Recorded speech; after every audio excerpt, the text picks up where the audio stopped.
Você já se sentiu invisível? Já se sentiu como se fosse apenas uma ferramenta que as pessoas usam e descartam? Essa é a história da Mariana, uma mulher de 42 anos que descobriu da pior forma possível que ela nunca foi amada pela própria família. E o final dessa história, o final vai te deixar de queixo caído. Fica até o final porque você não vai acreditar na reviravolta que aconteceu. E se você está gostando, já deixa aquele like, se inscreve no canal e ativa o sininho. Meu nome é Mariana. Tenho 42 anos. E durante toda a minha vida eu fui a pessoa que resolvia os problemas de todo mundo. A pessoa que estava sempre disponível, sempre pronta, sempre presente. Mas quando eu precisei, não tinha ninguém. Absolutamente ninguém. E o que aconteceu comigo, o que eu descobri sobre minha própria família, vai fazer você repensar tudo sobre os seus relacionamentos. Vou começar do começo para vocês entenderem como chegamos até aqui. Porque essa história não começa no hospital. Ela começa muito antes. Ela começa na minha infância. Cresci numa família de classe média em Belo Horizonte. Minha mãe, Valdete, sempre foi uma mulher difícil. Ela tinha que ser o centro das atenções sempre. Tudo girava em torno dela. Seus problemas, suas necessidades, suas vontades. Eu e meus 2 irmãos, o Ricardo e a Fernanda, crescemos sabendo que tínhamos que agradar a mãe. Senão, o inferno se instalava em casa. E quando eu digo inferno, não estou exagerando. Minha mãe tinha crises de fúria. Ela gritava, jogava coisas, quebrava objetos. Uma vez ela quebrou todos os pratos da casa porque meu pai tinha esquecido de comprar o pão que ela tinha pedido. Todos os pratos, um por um, enquanto gritava que ninguém se importava com ela. Eu tinha 8 anos e fiquei escondida no meu quarto, tampando os ouvidos, tremendo de medo. Meu pai era um homem pacato, trabalhador, mas completamente dominado por ela. Ele nunca teve voz, apenas acenava com a cabeça e fazia o que ela mandava. Eu lembro de ver meu pai chorando escondido no banheiro. Ele pensava que ninguém via, mas eu via, eu sempre via. Morreu cedo, aos 58 anos, de infarto. Eu tenho certeza de que o estresse de viver com minha mãe contribuiu para isso. Tenho certeza absoluta. Ele não aguentou. O coração dele literalmente não aguentou viver naquele ambiente.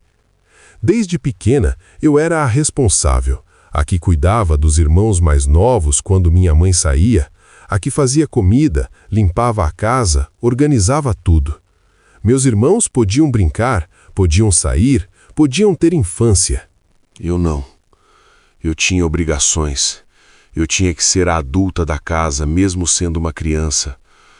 Eu lembro de ter 7 anos e ter que fazer almoço para mim e meus irmãos porque minha mãe tinha saído e não tinha deixado nada pronto.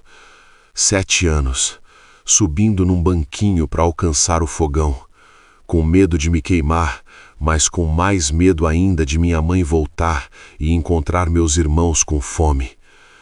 Quando fiz 18 anos, engravidei.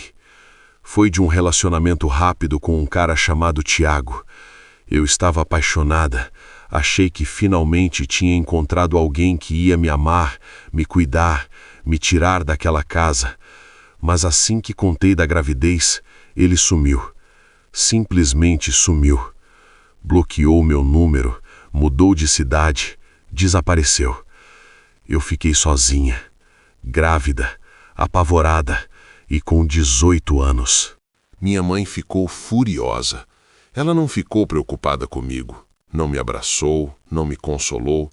Ela ficou furiosa porque eu tinha envergonhado a família. Disse que eu tinha estragado minha vida, que agora eu teria que me virar sozinha, que ela não ia criar filho de ninguém. E foi exatamente o que aconteceu. Tive minha filha, a Júlia, e criei ela praticamente sozinha desde o primeiro dia. Trabalhava como assistente administrativa numa empresa de contabilidade durante o dia e à noite fazia faxinas em escritórios para complementar a renda. Era duro, muito duro. Tinha dias que eu dormia 3 horas por noite.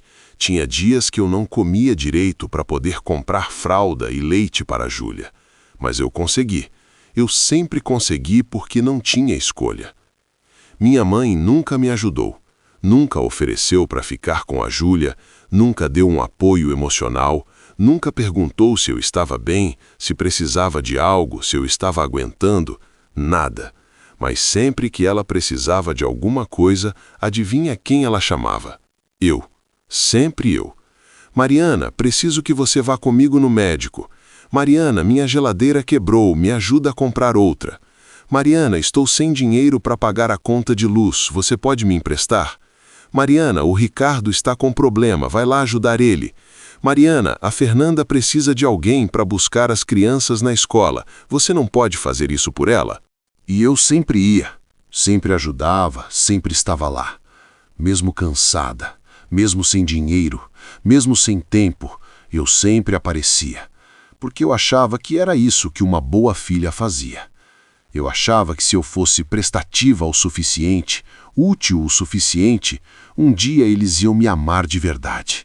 Um dia eles iam perceber o quanto eu me dedicava. Um dia eles iam retribuir. Mas esse dia nunca chegou. Meus irmãos eram iguais. O Ricardo me ligava sempre que precisava de dinheiro emprestado. Ele tinha um emprego, mas gastava tudo em besteira, em bebida, em apostas, em coisas que ele não precisava. E quando o dinheiro acabava, ele me ligava. Mariana, me empresta R$ 500, eu te pago o mês que vem. Ele nunca pagava, mas sempre pedia mais, e eu sempre emprestava. Já perdi a conta de quanto dinheiro eu dei para o Ricardo. Deve ser uns R$ 20.000 ao longo dos anos. R$ 20.000 que eu nunca vi de volta. A Fernanda me pedia para cuidar dos filhos dela nos finais de semana porque queria sair com as amigas. Ela tinha 2 filhos, o Miguel e a Laura. Crianças adoráveis, mas eram 2 a mais para eu cuidar quando eu já mal tinha tempo para mim mesma. Eu aceitava, mesmo estando exausta, mesmo sabendo que meu único dia de descanso ia ser gasto cuidando dos filhos dela. Quando eles precisavam de mim, eu era a melhor irmã do mundo, a mais legal, a mais prestativa, a mais confiável. Mas quando eu precisava, silêncio, desculpas, ausência total. Teve uma vez que fiquei doente, com uma gripe forte que me deixou de cama por uma semana. Febre alta, corpo doendo, mal conseguindo levantar. Liguei para minha mãe pedindo para ela ir fazer uma comprinha básica para mim no mercado. Só o básico mesmo. Pão, leite, remédio. Ela disse que não podia, que estava ocupada assistindo novela. Ocupada assistindo novela enquanto a filha estava doente, sozinha, precisando de ajuda. Liguei para o Ricardo. Disse que estava sem carro, que tinha emprestado o carro para um amigo. Mentira, ele só não quis ir. Liguei para a Fernanda. Disse que estava com os filhos e não podia sair. Mas eu sempre saía com a Júlia quando ela precisava de mim, então por que ela não podia sair com os filhos dela? Fiquei uma semana me arrastando pela casa, cuidando de mim mesma e da Júlia, que na época tinha uns 10 anos. A menina me via doente, me via sofrendo e me ajudava como podia.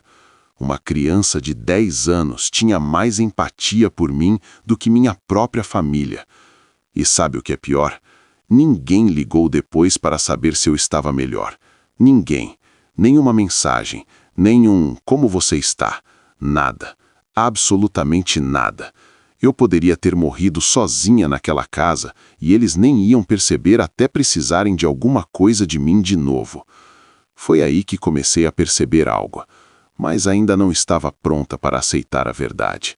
A verdade dói demais. Então continuei fingindo que tudo estava bem. Conforme a Júlia foi crescendo, percebi que ela estava se tornando parecida com eles. E isso me apavorou. Ela esperava que eu fizesse tudo. Lavasse a roupa dela, arrumasse o quarto dela, fizesse comida, limpasse a casa, resolvesse todos os problemas dela. Eu tentava ensinar, tentava cobrar que ela ajudasse, mas ela sempre tinha uma desculpa. Mãe, estou cansada. Mãe, tenho que estudar. Mãe, vou sair com as amigas. Mãe, não sei fazer direito. Mãe, você faz melhor. Sempre uma desculpa. Sempre uma justificativa para não fazer nada. E eu, como sempre, acabava fazendo tudo, porque era mais fácil do que brigar, porque eu estava cansada, porque eu só queria a paz. Mas a paz nunca veio. A paz nunca vem quando você se anula completamente pelos outros. Eu me tornei a empregada da minha própria casa, a empregada da minha própria família. E ninguém parecia se importar. Ninguém parecia perceber que eu era uma pessoa com sentimentos, com limites, com necessidades. Eu era só a Mariana que resolvia tudo. A Mariana que estava sempre disponível. A Mariana que nunca reclamava. Teve um dia, alguns meses atrás, que eu estava exausta. Fisicamente e emocionalmente exausta. Tinha trabalhado o dia todo na empresa, lidando com clientes difíceis e prazos apertados. Tinha passado no mercado depois do trabalho, carregando sacolas pesadas até o carro. Tinha chegado em casa, guardado as compras, cozinhado jantar para mim e para Júlia, limpado a cozinha, colocado roupa para lavar, estendido a roupa que estava na máquina. Quando sentei no sofá às 9 da noite, finalmente, a Júlia apareceu. Ela desceu as escadas correndo, já irritada, já com aquela cara de quem ia me pedir algo impossível. Mãe, preciso de uma blusa específica lavada e passada para amanhã. É aquela blusa branca de botão. Preciso usar amanhã de manhã cedo. Eu olhei para ela, olhei mesmo, e perguntei: Júlia, você não me avisou antes? Eu estou cansada. Lava você. O rosto dela mudou completamente. Ela bufou, revirando os olhos. Mãe, você sabe que eu não sei passar direito. Vai ficar toda amassada. Vai ficar horrível. Eu vou parecer desleixada na escola. Então aprende. Você já tem 16 anos. 16 anos, Júlia. Eu com 16 anos já estava trabalhando, já cuidava de você, já fazia tudo sozinha. Ah, deixa pra lá então. Vou usar outra roupa mesmo. Você nunca me ajuda quando eu realmente preciso. E saiu batendo o pé, subindo as escadas, batendo a porta do quarto com força. As paredes da casa tremeram. Sentei ali no sofá e comecei a chorar. Chorar de cansaço, de frustração, de solidão profunda, porque era exatamente isso que eu sentia, solidão. Mesmo morando com alguém, mesmo tendo uma família, eu estava completamente sozinha, completamente invisível. Eu só existia quando precisavam de mim, quando era conveniente, quando eu era útil. E olha, eu quero saber de vocês que estão assistindo. Você já se sentiu assim? Como se estivesse dando e nunca recebendo nada em troca? Deixa aqui nos comentários, porque eu sei que muita gente passa por isso e se sente sozinha. Foi numa quinta-feira que tudo piorou. Eu estava no trabalho quando comecei a sentir uma dor de cabeça horrível, daquelas que latejam, que doem atrás dos olhos, que fazem você ficar tonta, que fazem você ver pontos luminosos na visão. Tentei tomar um analgésico, não adiantou nada. A dor só piorava.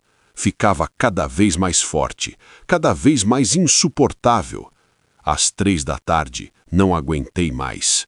Estava suando frio, tremendo, sentindo náusea. Pedi para sair do trabalho mais cedo e fui direto para o pronto-socorro. A dor estava tão forte que eu mal conseguia dirigir. Tive que parar o carro 2 vezes no caminho porque não conseguia enxergar direito. Estava com medo de bater o carro, de desmaiar no volante. Cheguei no hospital quase rastejando, suando frio, tremendo, quase vomitando de dor. Me atenderam rápido porque viram que eu estava mal, muito mal. Disseram que era uma crise de enxaqueca severa, provavelmente causada por estresse extremo. Estresse crônico, eles disseram. Seu corpo está no limite, senhora. Você precisa descansar. Você precisa cuidar da sua saúde mental. Tiveram que aplicar medicação forte direto na veia porque os remédios orais não estavam fazendo efeito nenhum. Enquanto eu estava sentada naquela maca fria, sozinha, com a agulha no braço, o soro pingando, a dor lentamente diminuindo, eu peguei o celular e liguei. Porque mesmo naquele momento horrível, mesmo sentindo aquela dor insuportável, eu ainda achava que alguém ia se importar. Eu ainda tinha esperança. Liguei para minha mãe. O telefone tocou, tocou, tocou. Ela não atendeu. Tentei de novo. Não atendeu. Mandei mensagem. Mãe, estou no hospital. Preciso de você. Ela visualizou a mensagem e não respondeu. Simplesmente não respondeu. Liguei para o Ricardo. Ele atendeu depois de vários toques. Oi, o que foi? Ele estava com aquele tom irritado de quem foi interrompido. Ricardo, eu estou no hospital. Estou tendo uma crise forte. Você pode vir aqui? Ele fez silêncio. Depois disse: É sério? Porque estou no meio de uma reunião. Se não for urgente, eu te ligo depois, tá? E eu posso ouvir risadas atrás. Não era reunião. Ele estava com os amigos, provavelmente num bar, bebendo, se divertindo, enquanto a irmã dele estava sozinha no hospital. Liguei para Fernanda. Ela atendeu rapidamente. Oi, Mari, que bom que você ligou. Olha, preciso que você pegue um documento para mim no cartório hoje. É urgente. Então, se você está passando por algo parecido, se você se sente usado, se você se sente invisível na sua própria família, saiba, você não é obrigado a aceitar isso. Você pode colocar limites, você pode dizer não, você pode cuidar de você primeiro. E não se sinta culpado por isso, porque você merece ser amado, valorizado e respeitado tanto quanto qualquer outra pessoa. E se as pessoas na sua vida não fazem isso, talvez seja a hora de repensar essas relações. Deixa nos comentários, você já passou por algo parecido? Como você lidou? E de onde você está assistindo esse vídeo? Queremos saber até onde essas histórias estão chegando e se estamos ajudando alguém com elas. Se você gostou, se inscreve no canal, ativa o sininho, deixa seu like e compartilha com alguém que precisa ouvir isso, porque tem muita gente se sentindo sozinha nessa mesma situação. E no próximo vídeo vou trazer outra história que vai te impactar ainda mais. Até lá! Você consegue? Fernanda, eu estou no hospital. Tive uma crise. Estou sozinha aqui. Ai, sério? Que chato. Mas é grave? Porque esse documento é realmente importante. Tem como você passar lá antes de ir para casa? Fiquei olhando para o celular. Incrédula. Completamente incrédula. Naquele momento, algo morreu dentro de mim. Alguma esperança que eu ainda tinha. Alguma ilusão que eu ainda carregava. Ninguém perguntou como eu estava de verdade. Ninguém ofereceu para ir até lá. Ninguém demonstrou preocupação real. Ninguém largou o que estava fazendo para estar comigo.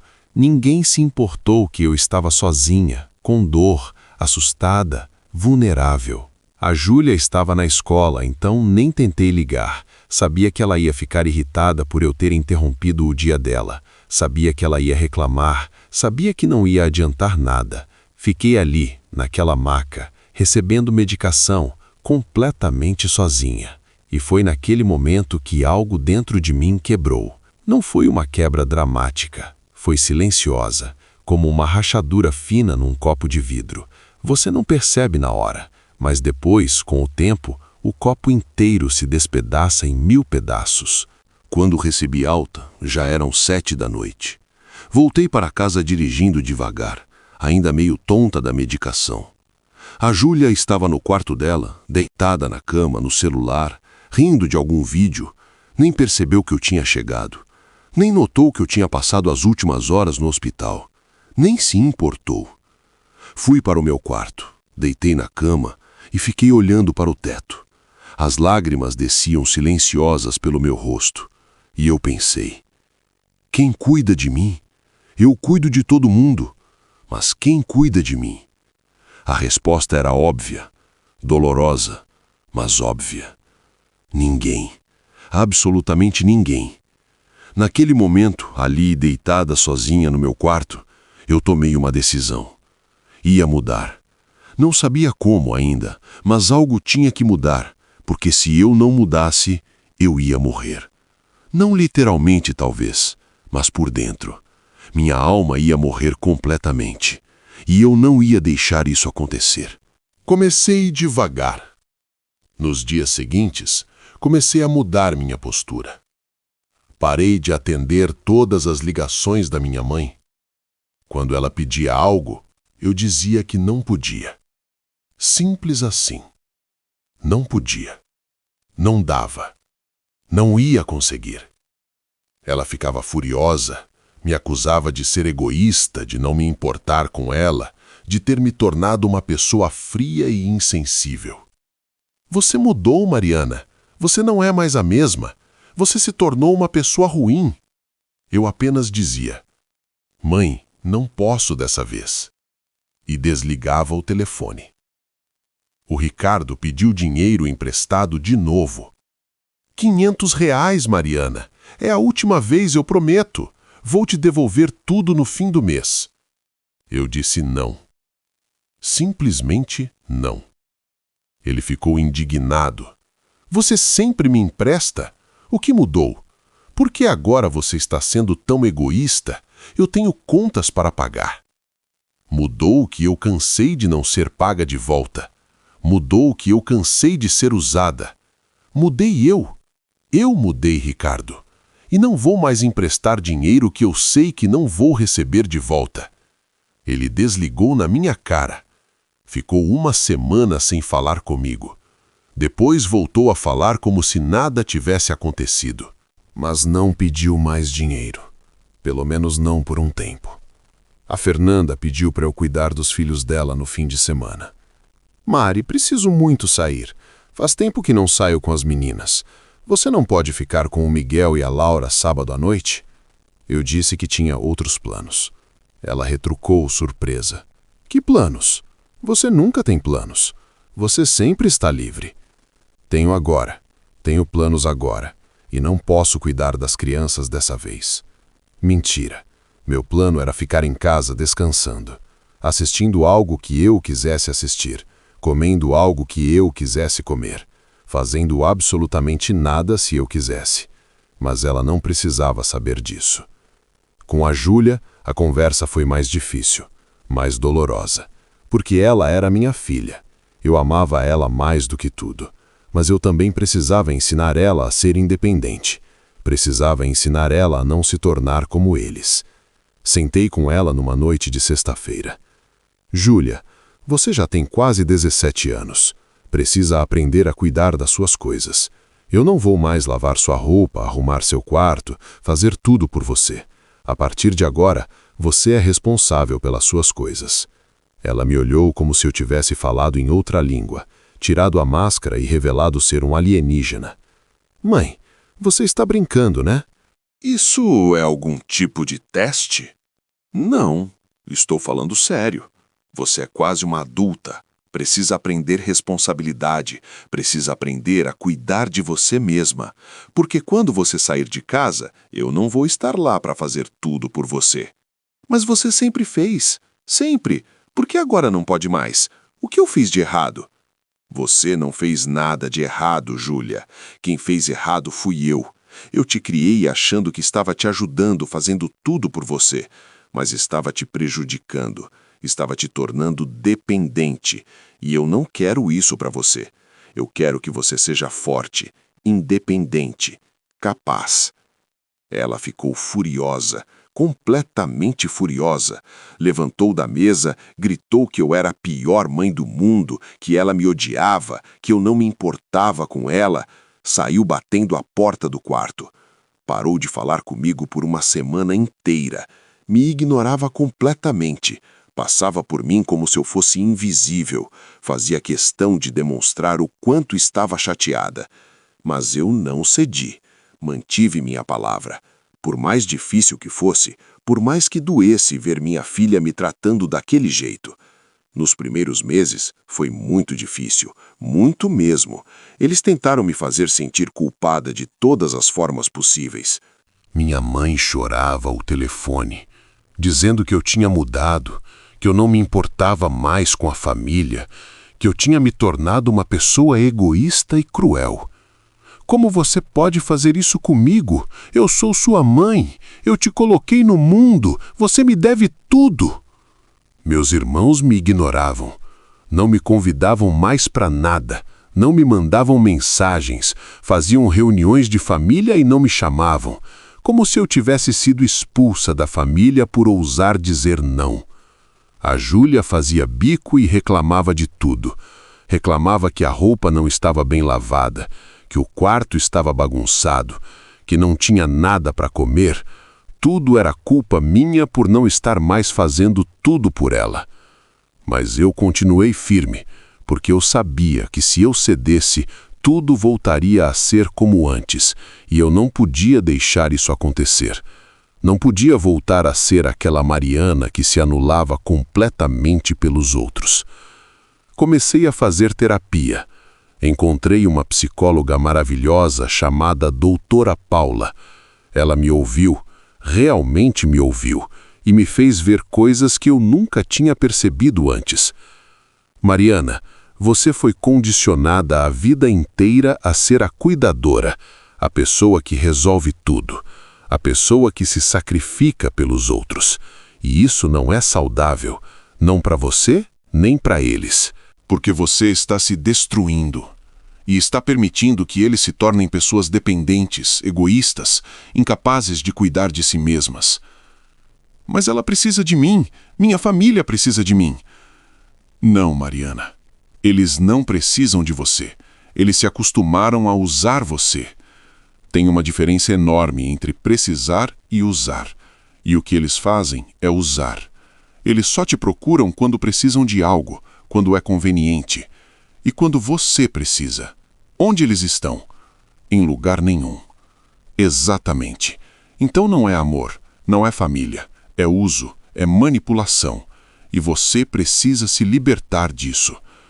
As sessões de terapia foram me abrindo os olhos, me fazendo perceber padrões que eu tinha seguido a vida inteira sem questionar, me fazendo entender que colocar limites não era egoísmo, era autopreservação, era amor próprio, era necessidade.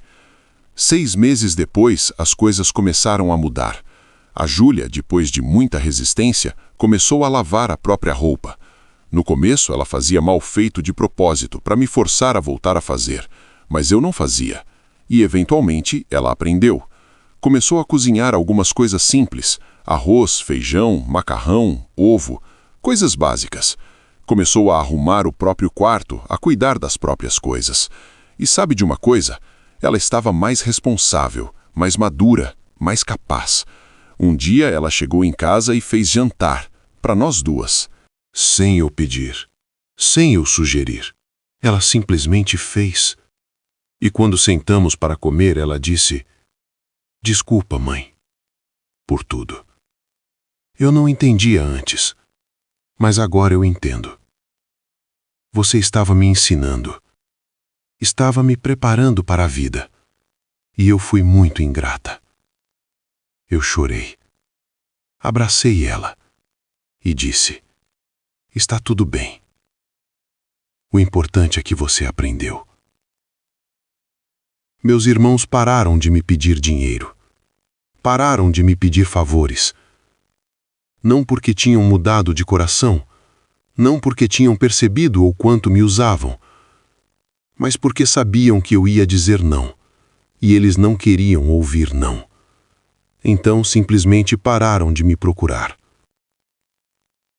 Minha mãe continuou sendo ela mesma, narcisista, manipuladora, sempre se fazendo de vítima. Mas eu aprendi a colocar limites. Aprendi a dizer não sem me sentir culpada. Aprendi que eu não era responsável pela felicidade dela, que eu não tinha que me sacrificar para satisfazer os caprichos dela.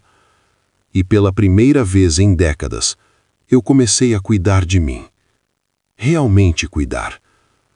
Comecei a fazer coisas que eu gostava. Comecei a ter hobbies. Voltei a pintar. Algo que eu adorava quando era adolescente, mas tinha abandonado porque não tinha tempo. Comecei a caminhar no parque perto de casa. Comecei a ler livros. Comecei a ter vida própria. Uma vida que era minha. Só minha. Conheci pessoas novas. Fiz amigos de verdade. Pessoas que se importavam comigo de verdade. Que me ligavam para saber como eu estava. Que apareciam quando eu precisava. Que não me usavam. Que me valorizavam. Pela primeira vez na vida, eu me senti valorizada, me senti vista, me senti amada de verdade.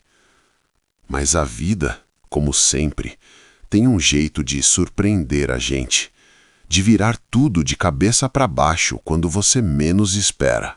Foi num sábado, 1 ano depois daquela crise no hospital, que recebi uma ligação. Eram 7 da manhã.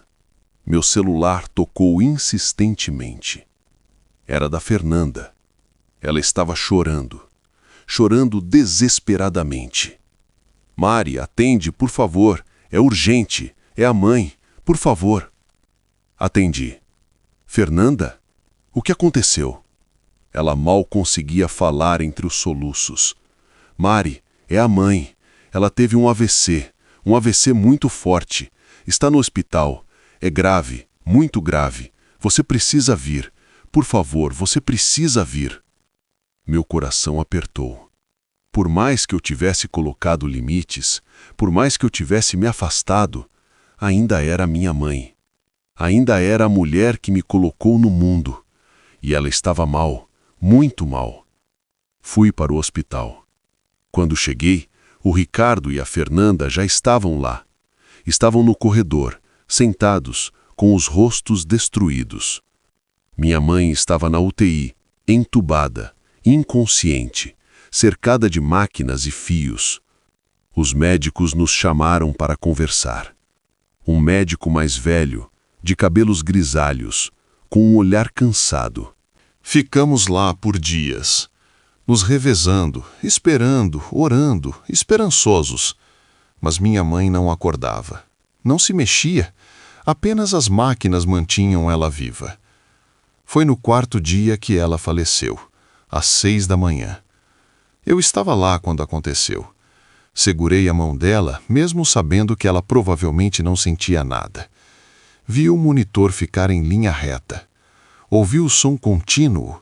Vi os médicos entrarem correndo, tentarem reanimar e desistirem. Hora do óbito, 6h23 da manhã. Ela se foi. Minha mãe se foi e eu não sabia o que sentir. Alívio, tristeza, culpa, raiva, tudo junto? Não sabia. O enterro foi 2 dias depois. Muita gente foi. Minha mãe era conhecida na vizinhança, tinha muitos conhecidos da igreja, da academia, do bairro. Todos dizendo como ela era uma mulher forte, guerreira, batalhadora, como ela tinha criado 3 filhos praticamente sozinha depois que meu pai morreu. Eu apenas acenava com a cabeça, porque discutir não ia adiantar nada, não ia trazer ela de volta, não ia mudar o que aconteceu. Uma semana depois do enterro, fomos chamados para a leitura do testamento. Minha mãe tinha deixado tudo organizada. Ela tinha uma casa modesta, mas quitada, algumas economias na poupança, um carro velho, mas que ainda funcionava. Não era muito, mas era algo. O advogado era um senhor já idoso, de óculos grossos. Ele abriu uma pasta marrom antiga, leu o testamento com voz firme, e o que estava escrito me chocou, me deixou sem ar. Deixo todos os meus bens para serem divididos entre meus 3 filhos. Ricardo, Fernanda e Mariana. A casa deverá ser vendida e o valor dividido em 3 partes iguais. As economias divididas em 3 partes iguais. O carro fica para quem quiser ficar. Porém, deixo registrado que Mariana sempre foi a filha que mais esteve presente, que mais me ajudou, que mais se dedicou mesmo quando eu não merecia. Por isso, deixo para ela, além da parte dos bens que lhe cabe, uma carta. Uma carta que escrevi nos meus últimos dias de consciência.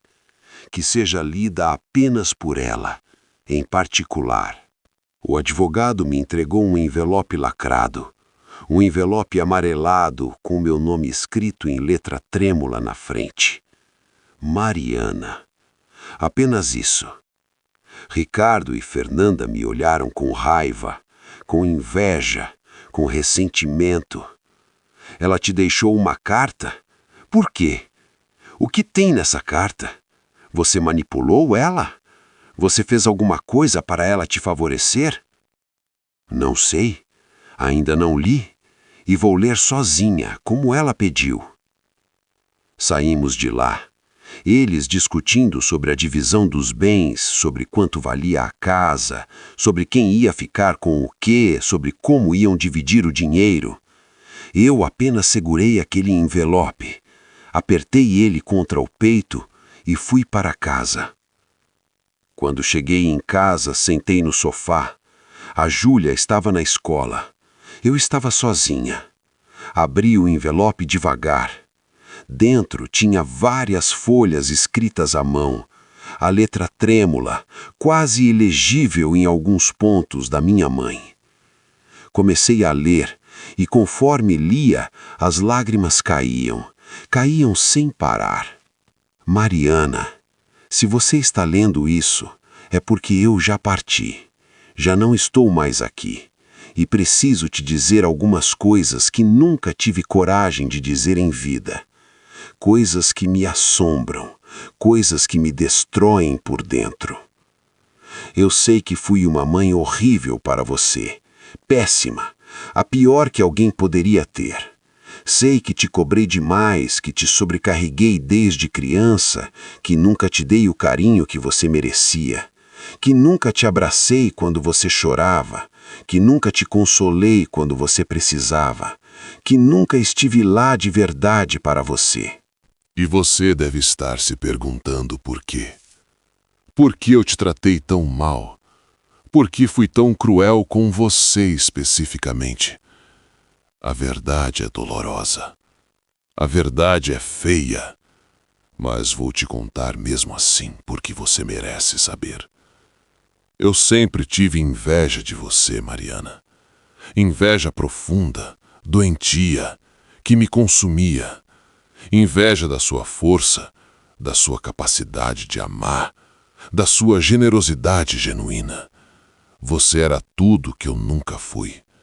Tudo que eu gostaria de ter sido, mas nunca consegui. E isso me incomodava. Me corroía por dentro. Me fazia sentir pequena, insignificante, inadequada. Então eu te tratei mal. Te diminuí. Te usei. Te fiz de empregada. Porque era mais fácil fazer isso do que admitir que você era melhor do que eu. Que você era a pessoa que eu deveria ter sido. Que você tinha qualidades que eu nunca tive. Seus irmãos seguiram meu exemplo, porque eu ensinei eles a te tratar assim. Eu ensinei eles que estava tudo bem usar você, te menosprezar, te ignorar quando você precisava. E eu deixei. Não, eu incentivei. Porque se eles te tratassem mal também, eu não me sentiria tão sozinha na minha crueldade. Não me sentiria tão monstro. Eu fui uma mãe horrível. Reconheço todas as minhas faltas, cada uma delas. E só me dei conta disso quando recebi o diagnóstico. Quando os médicos me disseram que eu ia morrer, que tinha pouco tempo. O pânico da morte me fez enxergar. Me fez ver o quão ruim eu fui, o quanto eu te machuquei, o quanto eu desperdicei a oportunidade de ter uma relação verdadeira com você. Mas como corrigir uma vida inteira de erros em poucas horas? Como compensar décadas de crueldade em alguns dias que me restavam? É impossível. Eu sei que é impossível. E isso é tudo que eu posso fazer. Te compensar na partilha dos poucos bens que tenho, te dar um pouco mais do que seus irmãos. Mas eu sei que nada disso paga o preço de ter tido uma mãe ausente, uma mãe cruel, uma mãe que te usou ao invés de te amar. Me perdoe se puder, mas se não puder, eu entendo. Eu não me perdoaria no seu lugar. Você sempre foi especial, Mariana. Sempre foi a melhor de nós, e eu tinha orgulho disso, mesmo não sabendo demonstrar, mesmo te tratando mal. Lá no fundo eu sempre soube, sempre senti. Cuide de você. Continue colocando limites, continue sendo forte, e não deixe ninguém te usar nunca mais, nem seus irmãos, nem sua filha, ninguém. Você merece ser amada de verdade. Você merece ser valorizada. Você merece tudo de bom que a vida pode oferecer. Com amor que eu nunca soube demonstrar, com arrependimento que me consome, com a esperança de que você tenha a vida que eu nunca te permiti ter. Sua mãe, Valdete. Chorei. Chorei por horas. Chorei até não ter mais lágrimas. Não sei se era alívio, tristeza, raiva ou tudo junto misturado, mas chorei. Chorei pela mãe que eu nunca tive. Chorei pela criança que fui que nunca recebeu amor. Chorei pela mulher que me tornei apesar de tudo. Mostrei a carta para Júlia quando ela chegou da escola. Ela leu em silêncio, as lágrimas descendo pelo rosto dela também. Quando terminou, ela me abraçou forte. Desculpa, mãe. Desculpa por ter te tratado como empregada, por ter te usado, por ter sido igual a eles. Você não merecia. Você nunca mereceu. Está tudo bem, Júlia. Você está aprendendo. Você está mudando. E isso é o que importa. Você não vai ser como eles. Você vai ser melhor. Quanto aos meus irmãos, quando souberam do conteúdo da carta, ficaram furiosos. Acharam que era manipulação da minha mãe para me favorecer, para me dar mais do que cabia. Brigamos feio, muito feio. Palavras horríveis foram ditas, acusações foram feitas, ressentimentos antigos vieram à tona. No velório, depois que todos foram embora, ficamos apenas nós três, ao redor do caixão fechado da nossa mãe. E ali, naquele momento, todos percebemos. Percebemos o quão péssimos tipos nós éramos, o quanto tínhamos falhado, o quanto tínhamos machucado uns aos outros. Eles choraram, eu chorei, todos nós choramos. A morte tem esse poder de quebrar as máscaras que usamos, de revelar quem realmente somos. Mas para mim já era o fim daquela história, o fim daquele ciclo. Para eles, ainda não. Será que a morte da mãe iria fazê-los mudar suas ações? Ou eles iam se esquecer depois que a dor se conformasse? Será que iam tomar como exemplo o terror que a mãe sentiu ao ver a morte chegando e se dar conta que poderia ter se esforçado para ter vivido melhor, para si e para os outros? Ou será que isso os endureceria mais daqui para frente? Eu não sei. Só o tempo vai mostrar. E você que está assistindo, o que você acha? Deixe nos comentários. Você acha que eles vão mudar? Ou vão continuar sendo as mesmas pessoas egoístas? Decidimos dividir os bens, vender a casa, dividir o dinheiro, cada um seguir com sua vida. Mesmo eles não merecendo, mesmo eles tendo sido horríveis comigo, eu dividi igualmente. Porque eu não queria ser como eles, não queria carregar esse peso. Não nos falamos mais depois disso. Cada um seguiu seu caminho. E sabe de uma coisa? Está tudo bem. Está tudo bem porque eu não preciso de pessoas na minha vida que só me procuram quando precisam de algo. Eu mereço mais. Eu sempre mereci mais. Hoje, 3 anos depois, minha vida é completamente diferente. Não tive final feliz de conto de fadas. Não conheci príncipe encantado. Não fiquei rica, mas encontrei algo muito mais valioso. Encontrei paz. Encontrei a mim